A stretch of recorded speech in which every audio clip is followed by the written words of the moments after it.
Olá, somos os monitores do Núcleo de Comunicação aqui da Estácio São Luís e está começando o nosso primeiro papo publicitário. E eu estou aqui apresentando, tendo a honra de apresentar, né? Eu sou, para quem não me conhece, meu nome é Filipe, sou estudante de design aqui na Estácio. E eu sou Rony Ni e sou estudante de publicidade do primeiro período aqui da Estácio também. E hoje nós temos a satisfação, meus amigos, a honra de receber Rogério Souza, né? O nosso publicitário maranhense de experiência nacional e internacional, fotógrafo e filmmaker. E o mais legal é que o Rogério já estudou aqui na Estácio, né, Rogério? Com certeza. Gente, é um prazer enorme estar fazendo parte desse podcast com vocês, estar vindo aqui pelo convite. Para mim está sendo uma honra enorme como ex-aluno da Faculdade Estácio. E vai ser uma experiência bem legal estar retornando aqui depois de um bom tempo após a minha formação de não vir na instituição. Então, eu estou me sentindo em casa mesmo com vocês aqui. Que bom. Mas qual é a sensação, assim? Qual a sensação de revoltar aqui na Estácio, de olhar a entrada, olhar a saída, olhar os corredores, as escadas? Dá muitas lembranças, muitas nostalgias. Como já fazem mais ou menos uns 3 anos que eu não venho aqui desde que eu me formei, a primeira coisa, quando eu cheguei no estacionamento, eu fiquei, gente, será que eu vou acertar o caminho? Será que eu lembro os andares e tudo? Porque, de fato, é um bom tempo já, e a gente passa por várias outras coisas na vida da gente, uma outra coisa a gente acaba esquecendo. Apesar de ter sido um ambiente que eu frequentei durante 4 anos da minha vida, né, como acadêmico, então, ainda assim a gente fica com aquele gelinho, falei, cara, eu estudei aqui, então... Enfim, é uma sensação gostosa, saca? A gente fica com uma mistura de medo e uma emoção, assim, de estar voltando a um ambiente que a gente já frequentou durante um bom tempo. Nesse caso, um ambiente até de realização, né? Com certeza. Eu estava aqui, mas hoje eu já estou num nível muito legal. É formado em publicidade, né? Aqui Isso, na Estácio. E o que te fez escolher publicidade? Eu queria saber um pouco, né? Assim, a tua trajetória. Até você ter escolhido publicidade. Certo. Eu comecei com a fotografia em meados dos anos de 2013, mais ou menos. Foi quando eu comprei a minha primeira câmera e falei, não, agora eu quero fotografar. Inclusive, a gente conversou anteriormente, aqui eu te falei que já tinha sido músico e tudo. Eu falei, cara, quando eu tinha banda, eu falei, olha, eu tenho banda e eu queria ter umas fotos bem legais da minha banda tocando, ou fotos para divulgar o trabalho da gente. Eu falei, mas aqui em São Luís tem muitos poucos profissionais desse mercado. Falei, E eu sempre gostei de fotografia, eu já fotografava com celularzinho, super simples mesmo, câmera VGA. E aí eu falei, não, eu preciso um dia comprar uma câmera pra virar fotógrafo, quero fotografar música, porque é o universo que eu tô inserido, que é uma coisa que eu sempre fiz. E aí eu comprei a minha primeira câmera em 2013 e comecei a focar só nisso, só estudar direto pra fotografar banda. Tipo, não tinha muito acesso à internet, assim, Não, na verdade, não tinha conhecimento de conteúdo para poder absorver relacionado a isso. Então, eu ia mais, assim, do que eu imaginava de como fosse. E saía fotografando mesmo, pegava eventos culturais da cidade, ia fotografar, para poder começar a gerar um conteúdo e ver, isso aqui tá feio, isso aqui não tá, é assim, enfim, começar a ver como eu poderia ir melhorando aqui. Porque fotografia é 100% prática, né? Tem a parte da teoria, mas a gente só aprende de verdade na prática. Então, eu comecei muito antes de começar a estudar publicidade. Quando eu fui ter o interesse em estudar publicidade, falei, olha, eu preciso de algum curso que eu consiga complementar nessa profissão que eu escolhi para mim, nessa minha carreira de fotógrafo. E aí eu pesquisei vários cursos, tipo, até mesmo curso de fotografia, curso superior de fotografia pela Estácio, mas não tem em São Luís, só tinha no Rio de Janeiro. E eu falei, em Rio de Janeiro não dá, eu moro em São Luís. Aí é totalmente inviável. Eu falei, então como é que eu posso fazer? Aí eu pensei em publicidade. Fui estudar toda a grade curricular, falei, tem cadeira de fotografia. Isso é legal. Tem marketing, então eu já vou poder usar esses conhecimentos para aplicar para poder elevar o meu nível do meu trabalho.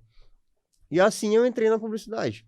Entrei em 2014 2014, foi tipo um ano depois, Uhum.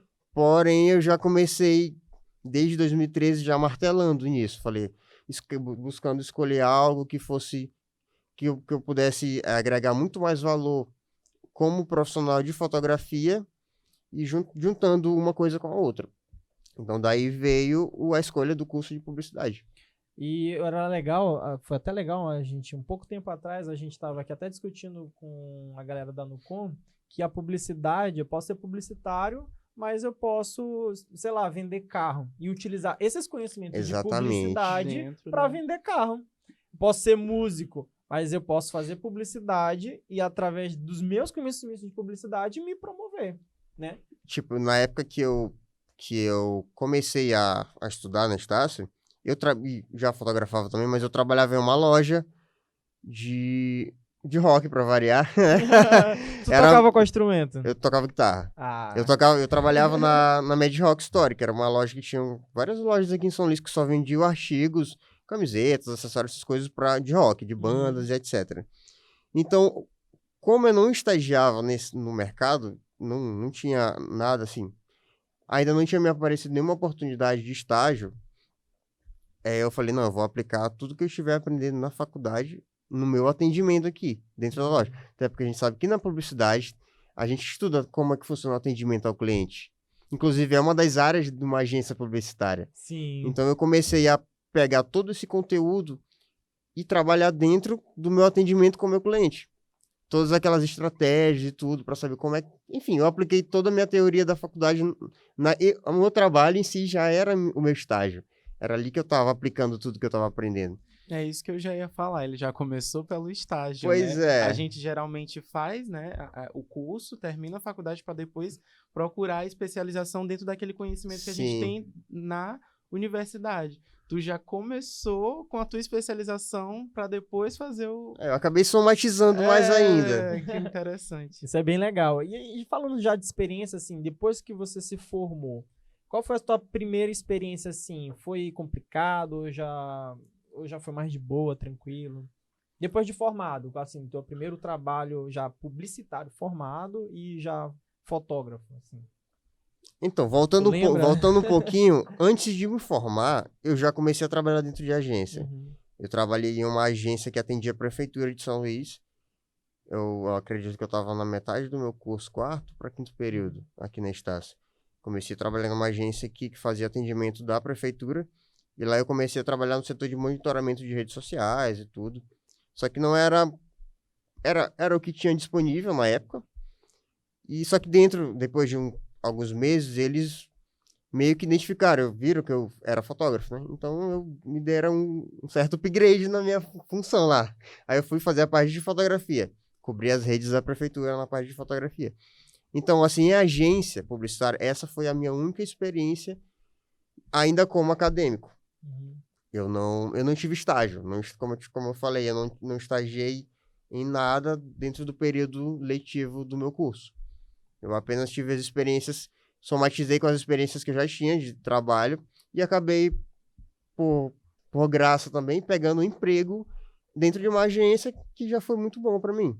Assim, eu já estava trabalhando no meu mercado antes de ser formado mesmo como publicitário. Pô, muito legal. Continua. Sim, aí tu perguntaste sobre a questão a minha primeira experiência pós-formado, né? Isso. Primeira experiência de trabalho, assim. Como eu... É meio assim, até bem complicado de explicar, porque, tipo, como eu já desde então, eu sempre estive inserido dentro do mercado da comunicação, por conta da minha profissão de fotógrafo, então eu não sei te pontuar, assim, algo específico a partir como foi o meu start a partir de formado como publicitário. Porque eu só dei continuidade à minha carreira. Eu basicamente peguei tudo que eu aprendi e até hoje aplico dentro da minha profissão, dentro da minha empresa e tudo. Então, eu não tive, assim, um ponto inicial a partir do momento que eu me formei publicitário. Tipo, antes de ser publicitário e para depois de ser publicitário, basicamente continuou o mesmo ciclo. Uhum. Não foi um novo ciclo que se iniciou, assim, para minha vida.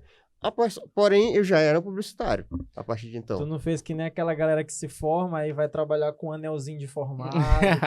Não. Sou publicitário agora. Né? Mas aí, falando de job, assim, qual foi o job mais complicado? Assim, tipo, poxa, esse trabalho foi... Não quero mais fazer. Trabalho mais complicado. Não, assim, nas minhas experiências, eu não tenho, graças a Deus, até hoje, um trabalho que eu possa dizer assim, cara, eu não quero mais fazer isso. Assim, porque a gente sabe que trabalhar com pessoas é muito complicado. Sim, sim. Trabalhar com ser humano, ainda mais pra gente que é da área da comunicação, a gente tá o tempo todo em contato com o ser humano ali. Então, atender pessoas é algo já muito complicado. Porque cada um pensa de uma forma diferente, e o cliente sempre vai ter razão no final. Então, a gente vai ter sempre que se adequar ao que ele quer. E eu, já tive algumas experiências bem chatas, porém, não é algo que chegue ao ponto de dizer, não quero mais fazer isso. Às vezes, tu pode chegar e falar, não quero mais trabalhar para essa pessoa, não quero mais fazer trabalho para esse cliente, porque não consegui atender o objetivo dele porque ele é uma pessoa complicada. Mas, de fato, é algo universal, então não tem como. Eu levo de uma forma assim, aberta. Falei, cara, não dá para eu agradar gregos e troianos porque é quase impossível. Então, já tive trabalhos que eu já senti certas dificuldades no fechamento, eu fiz toda a produção que o cliente queria. Por exemplo, um trabalho, sei lá, de uma loja ou até de um artista mesmo. E aí, falei, a gente montou todo o planejamento, é isso aqui, é isso aqui. Aí, a partir do momento que chegou o trabalho finalizado, a pessoa olha, pô, mas dá para mudar isso aqui? Então, assim, na minha percepção, a pessoa, às vezes, ela não vai estar... Porque tem muita gente que elas não se satisfazem com o resultado final. Então, acaba que isso é muita questão de diálogo. Eu te entendo bem, assim, embora eu esteja no primeiro período de design, mas eu já trabalho na área fazendo logo, fazendo cartaz, backbone, essas coisas. E o cliente, às vezes, isso é, como eu posso dizer, trabalhando com imagem, com vídeo, o vídeo ainda é pior, né? Bem mais complicado. Porque o vídeo, pela sua natureza, ele já demora muito. Aí o cliente, não gostei disso, aí tu vai ter que refazer tudo de novo. Tu pode trocar música, mas não é só uma música, é tipo isso. Pior é quando o cliente fala, mas tá faltando um tchan. Tchan? O que seria esse tchan? Não dá pra dar umas piscadinhas aqui e tal. Sim, são detalhes assim que, quando a gente vai fazer toda a roteirização e o planejamento de um vídeo, tudo isso entra. Uhum. Tudo isso tem que entrar. Cada mínimo detalhe dessa produção. Justamente para não ter essas falhas de comunicação no final, que são bem, bem complicados. Mas tu faz o briefing, né? Tudinho. Sim. Tu rabisca primeiro. A gente faz toda a prospecção com o cliente. Assim como a gente aprende na faculdade, saber como um professor, inclusive acho que ele não tá mais na Estácio, que foi um professor muito querido por mim, que foi o Fernando Coelho. E ele sempre falou, você precisa entender para atender. Então você precisa entender o que o seu cliente quer para poder fazer o que ele quer e além do que ele quer.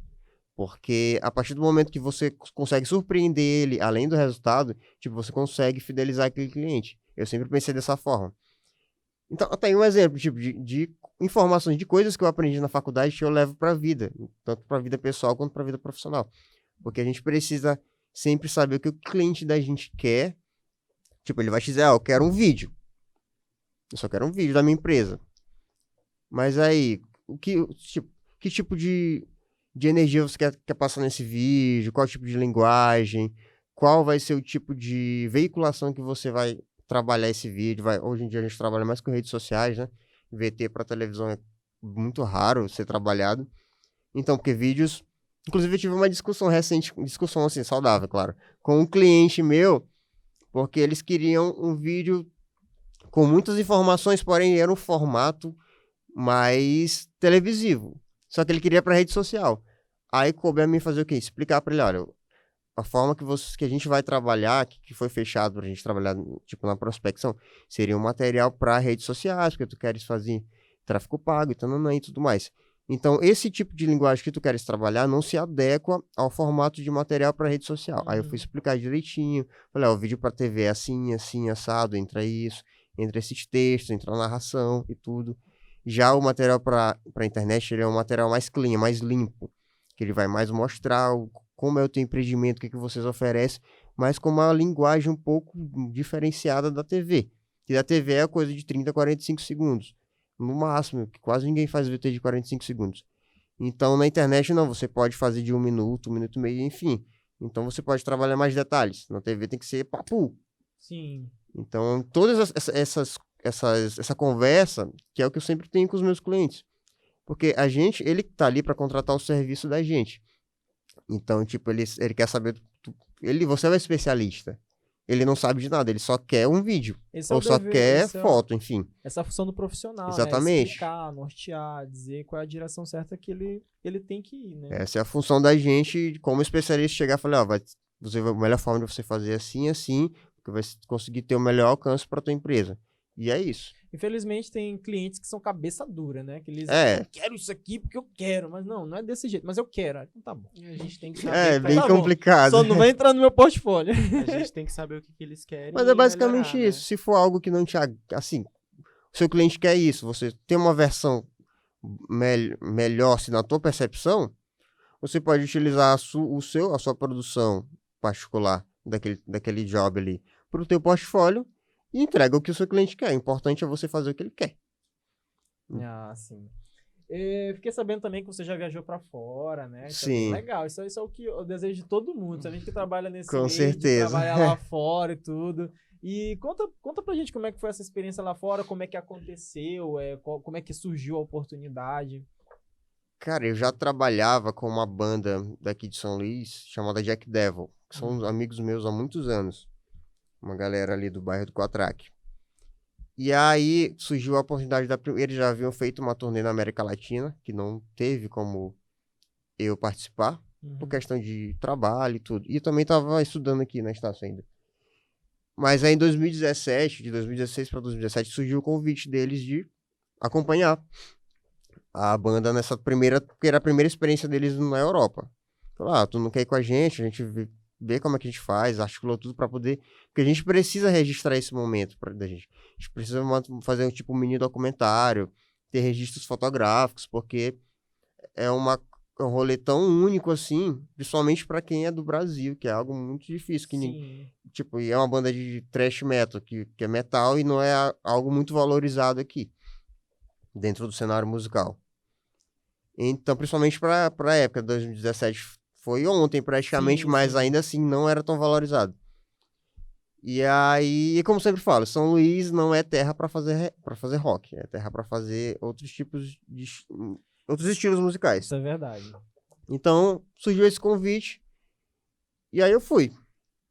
Cabecei, né? Falei, cara, é uma oportunidade, aquelas coisas que a gente sempre fala, quando a oportunidade chega na frente da gente, não pode deixar passar, a gente tem que abraçar. E experiência, exatamente, né? Além de todas as dificuldades que pode ter de começo, falei, como é que eu vou ir? Eu não sei, nunca nem saí do meu país pra ir bem ali. Tu tinha passaporte? Na época não tinha. Inclusive, um fato curioso, tipo, eu não tocava mais, mas eu ainda tinha minha guitarra. Eu vendia minha guitarra pra tirar meu passaporte na época. Vindo da guitarra chorando. Foi triste, mas eu falei, não, é pra um bem maior, então eu vou fazer isso. Aí, a gente foi acho que foi em abril, foi maio, de maio para junho de 2017, a gente viajou para a Alemanha, para Frankfurt, para começar a turnê. A gente passou por 5 países, a gente foi para Alemanha, Bélgica, Holanda, França e Polônia. Então foi uma turnê de mais ou menos uns 25 shows. Bastante. Foi 30 dias exatos, mas com alguns day-offs que tinham entre as viagens de um país para outro, de uma cidade para outra. Foram mais ou menos umas 30 cidades que a gente percorreu dentro desses 5 países. Então tinha a questão de deslocamento, tinha o dia para descansar, que às vezes a gente pegava o dia para descansar para viajar, né? Que às vezes era tipo mais de 1.000 quilômetros de viagem e era bem complicado. E a experiência foi surreal. Ainda mais para quem nunca tinha saído do seu país pela primeira vez. Imagina. Foi assim, cara, você chega num país europeu, você fica vislumbrado, assim, porque é algo totalmente diferente da nossa realidade. É uma coisa que eu sempre falo. Cara, todo mundo precisa ter uma primeira oportunidade, uma primeira chance de fazer isso. Porque você volta de lá com uma percepção totalmente diferente. Eu sempre costumo dizer, tipo, desde que eu comecei a fotografar, eu sempre viajei para outros estados para me reciclar. Eu sempre levei isso a sério, assim, na minha carreira. Eu preciso sair da minha bolha. Se eu estou muito tempo aqui, eu preciso espairecer, pegar ideias diferentes, fotografar pessoas diferentes, trocar, tipo, network que a gente sempre faz, que é essencial para quem trabalha na comunicação.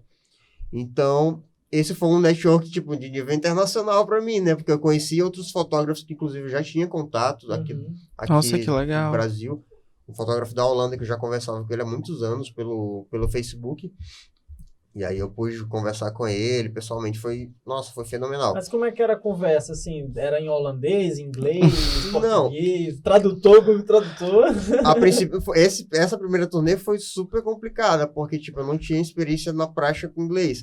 Às vezes a gente pensa em inglês, mas na hora de falar é totalmente diferente. Então, às vezes tu ia no tradutor ali, no Google Tradutor, ou às vezes algum... Entre a gente foi um fato curioso, somente uma pessoa falava inglês. Fora que foram duas línguas, né? Porque a América Latina, muitos países ali falam espanhol. Só o guitarrista da banda, que ela é fluente de inglês porque ele já morou no Canadá. Então ele era a pessoa que meio que intermediava tudo pra banda. E o tour manager da gente. Inclusive ele falou uma coisa, olha, tu precisa aprender, pô. Tipo, lá dentro do decorrer do processo, de um mês, a gente consegue aprender muita coisa. Porque você tá incansavelmente todo dia com pessoas falando inglês no pé do ouvido. Então tu vai te habituando. É a praxe, né? A praxe que te leva à perfeição. Massa. Então, no primeiro ano de turnê foi super sofrido por isso, porque eu não tinha, tipo, a gente sabe a experiência mínima que a gente tem aqui, de conversa, de diálogos curtos, super básico. Lá não, lá é tudo um nível... Apesar dos europeus, eles não serem 100% fluentes em inglês, mas ainda assim, se tu não tiver uma base mínima, tu não consegue te comunicar. Então, foi muito difícil para mim no começo. Nessa turnê, eu aprendi, assim, não vou dizer que eu aprendi. Eu sobrevivi arrastado. não tem como dizer que eu aprendi, né? Eu meio que sobrevivi ali, aprendi o básico para pedir alguma coisa, agradecer alguma coisa. Tipo, como com a banda eu meio que fazia tudo, eu fui para fotografar, para fazer produção de vídeo, mas eu ajudava como staff, tipo, descarregava a van com os equipamentos, ajudava a montar palco, ajudava a vender o merchan, montar banco de merchan, vender as camisetas, tudo, o material da banda pra galera. Quando tu foi pra fora, tu já era formado? Ou não era formado ainda. Foi durante o processo, eu tava estudando, eu era acadêmico ainda. Tanto que eu precisei conversar com os meus professores. Falar, eu vou precisar viajar, vou passar um mês fora. Pois é, né? Tem uma banda. Então, olha só o nível da experiência que vai ser. Aí teve professores que mandaram, a maioria deles me mandaram trabalho por e-mail. Ah, isso é legal. Pra poder ir. Ó, faz isso aqui, só que isso aqui vai valer pela tua... Desculpa. Vai valer pela tua frequência só. Quando tu chegar, tu vai fazer a prova. A sorte que eu chegava dentro do período de fase... eu acho que era V2, não lembro. Então deu pra fazer tranquilo. Graças a Deus deu pra passar. Então eu consegui viajar sem me prejudicar aqui na Estácio. O que é mais interessante é que tu foi pra lá trabalhar, né, como publicitário, só que com uma coisa que tu já tinha experiência e uma paixão já tua, que é a música, a arte, né? Pois é. Eu achei isso bem interessante. Então, Rogério, só para finalizar, a gente queria te fazer uma pergunta que eu acho que uma galera tem essa dúvida. Como é que a gente sabe que hoje tu trabalha para o governo, né? Sim. E a gente queria saber como é que funciona. Queria que tu explicasse pra gente. Então, eu já trabalho no governo, vai fazer 5 anos que eu trabalho para o governo do estado. É uma experiência diferente, porque você trabalhar com um órgão institucional é algo que é um pouco mais...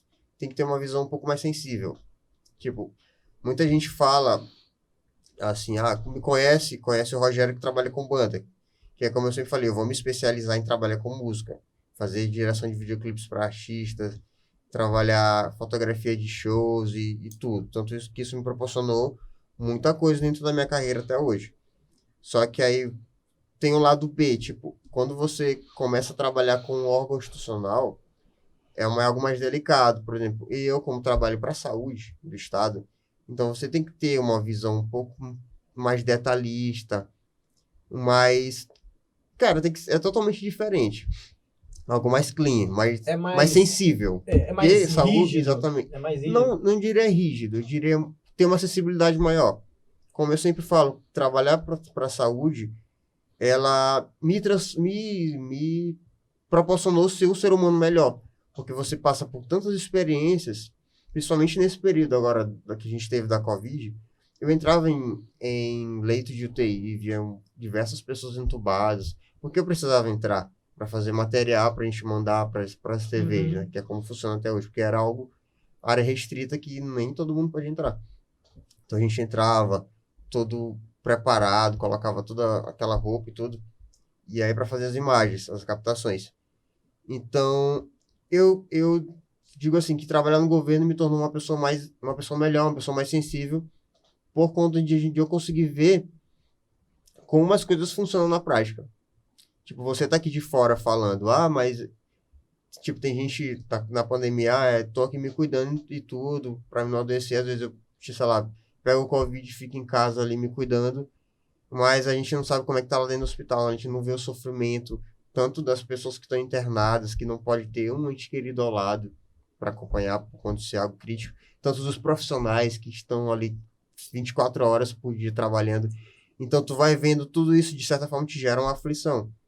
Querendo ou não, foi o período mais crítico para mim que trabalho na saúde, foi esse da pandemia, porque tinha momentos que tu imaginava, cara, eu não vou aguentar, eu vou enlouquecer de tudo isso que eu tô vendo, porque enquanto tava todo mundo em casa, eu tava trabalhando, não parei um minuto sequer na pandemia, lockdown nem nada. Então, é algo mais sensível, assim. A gente que mexe com isso, a gente recebe mais isso, né? Isso. A gente pega mais impacto. A gente que trabalha com arte, a gente é mais sensível, né? Se alguém, no caso do S, morre, vem a falecer, aquilo ali, a gente recebe mais aquilo ali. Imagino que tu deve ter passado, né? Filmando, relatando. E pra gente que filma e edita, a gente vê aquilo ali várias vezes. Pois é. E é como você falou, cara, e a gente tem que ter uma visão... A visão da gente se apura, se torna mais delicada por isso. Porque você, na parte publicitariamente falando, você vai usar vai expressar aquilo ali de uma forma que tu mostre o que de fato está acontecendo, tipo, aquela realidade. Então, não é como eu editar um videoclipe de uma banda. Eu mostrar, o videoclipe de uma banda é uma parada artística. Ali é a realidade. Então, eu meio que aprendi uma outra forma de expressar aquele conteúdo que eu estava produzindo. Por isso que eu digo, a arte musical é algo mais despojado, mais refinado também, e a arte institucional ali da saúde é algo mais delicado. São duas linguagens totalmente diferentes. E isso é algo incrível, como, tipo, a gente tem a capacidade de trabalhar dois lados totalmente opostos, dentro da mesma profissão. Tipo, a profissão de fotógrafo, de filmmaker, na área da publicidade. Isso é que faz também o profissional ser profissional. Ele conseguir conciliar as duas coisas, entre o gosto e, às vezes, o gosto do cliente, né? O seu gosto e o gosto do cliente. E você conseguir ter várias possibilidades ali no seu trabalho. Que é bem legal, né? Porque banda e o que tu tava fazendo da saúde eram coisas bem... Exatamente, são... diferentes. Uma era a curtição, né? Que era a música. Isso. E outra era uma coisa mais... Opa, pera lá. São extremos totalmente afastados, então. Opa, pera lá. Rogério, gostei muito de você aqui, tá sendo uma honra, tá sendo muito legal. Eu gostaria só que como é que a gente te encontra nas redes sociais? Como é que a gente encontra teu site, teu Instagram? Poderia compartilhar? Certo, então todas as minhas produções, assim, a maioria dos meus trabalhos eu hospedo todos no meu site, vocês podem todos ficar à vontade para acessar, que é o shotbyroger.com.br. Lá tem todo o direcionamento para todos os meus conteúdos, todas as minhas redes. E pelo Instagram também, que eu uso um único Instagram para todo tipo de produção. Tanto material pessoal, minhas postagens pessoais, quanto profissionais. Que é o @shotbyroger. Então basta o shotbyroger, SHOT, BY Roger mesmo. Esse Vai tá no link, né? A gente tem um canal no YouTube, a gente vai botar todos os links lá, quem quiser seguir o trabalho do Roger. Roger, muito obrigado mesmo por esse papo. Eu sinto que tem um gostinho de quero mais aqui. A gente Tem quer... sim, tem muita história ainda. Tem muita coisa pra contar. É uma coisa engraçada, porque, tipo, geralmente, as pessoas, elas, até um tempo atrás, até estudando aqui mesmo na história, falar, cara, fale sobre você. Falar, mano, como é que eu vou falar sobre mim? Meu Deus. Sempre foi 5 horas. Sempre foi algo, na verdade, sempre foi algo muito difícil pra qualquer pessoa falar sobre si. Sobre o que ela já havia feito, assim, eu não sei falar sobre mim. Mas hoje em dia, graças a Deus, eu paro e penso, cara, eu tenho tanto conteúdo pra falar, tanta coisa, tanta experiência legal que eu gosto, inclusive eu gosto muito de compartilhar essas experiências. Porque eu quero ver muitas pessoas fazendo o que eu fiz. Tipo, sei lá, eu quero ver muita gente viajando pra fora, pra trabalhar fora, Rio, São Paulo, pelo Brasil, pelo mundo. Porque, cara, são experiências tão absurdamente incríveis que a energia que você absorve, a experiência que você absorve, isso te torna uma pessoa melhor, te torna um profissional melhor em todos os aspectos. Então, é algo que eu quero que todo mundo possa um dia ter essa experiência. Pô, isso é muito legal. E fica o convite, né, pro próximo aí. Já fica o convite nosso aí da Nucom. E é isso aí. Galera, o Papo Publicitário está terminando, né, agora. Mas esse é só o primeiro de muitos podcasts que a gente vai estar realizando aqui, né, no nosso canal do YouTube, que é o Nucom Estácio SLZ, Publicidade e Propaganda. Se você ainda não é inscrito, se inscreve, ativa o sininho, porque vai vir muita coisa boa daqui para frente que a gente está preparando aí. Acompanhe tudo o que acontece nos nossos cursos. Temos também o nosso Instagram, né? Me enrolar aqui. Publicidade Estácio São Luís, segue lá também no Instagram. E Design Estácio São Luís, que são também os nossos 2 Instagrams de comunicação, onde lá a gente vai estar colocando avisos, informações também bem legais. Os links estão na descrição e a gente vai se despedindo, né? Valeu, galera. Valeu, gente. Obrigado pela experiência. Foi um prazer. Cara, você foi 10. Obrigadão pelo convite.